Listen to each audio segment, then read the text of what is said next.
Hello dears. അപ്പോൾ ഇതേ കൊണ്ടുപിടിച്ച പാക്കിങ്ങിലാണ് കേട്ടോ. എൻ്റെ ഡ്രസ്സും മഫിയുടെ ഡ്രസ്സൊക്കെ എടുത്തു വെക്കുന്ന പരിപാടിയിലാണ്.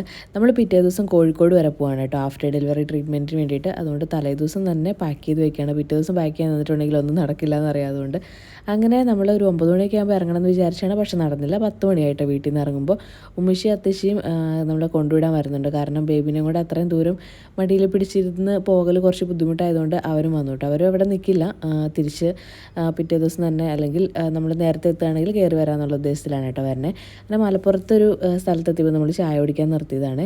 അതായത് വൈകുന്നേരത്തെ ചായയാണ് കേട്ടോ. അപ്പോൾ ബജിയും ചമ്മന്തിയൊക്കെ ഉണ്ടായിരുന്നത് കഴിച്ചു. നല്ല സ്ഥലമായിരുന്നു കേട്ടോ. കറക്റ്റ് സ്ഥലം എവിടെയാണെന്ന് എനിക്ക് അറിഞ്ഞുകൂടാ. എന്തായാലും അടിപൊളി സ്ഥലമായിരുന്നു. നല്ല ചായയായിരുന്നു കേട്ടോ.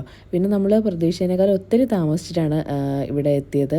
അതായത് കോഴിക്കോട് പേരാമ്പ്ര ഉള്ളിയേരി എന്ന് പറഞ്ഞ സ്ഥലത്ത് സമേത ആയുർവേദിക്സിലാണ് കേട്ടോ നമ്മൾ വന്നിട്ടുള്ളത്. നല്ല ബ്ലോക്ക് കിട്ടിയതുകൊണ്ട് ഒരുപാട് താമസിച്ചു. അപ്പോൾ ഇവിടുത്തെ അപ്ഡേറ്റ്സും കാര്യങ്ങളൊക്കെ പുറകെ വീഡിയോസിലൂടെ അറിയിക്കുന്നതായിരിക്കും.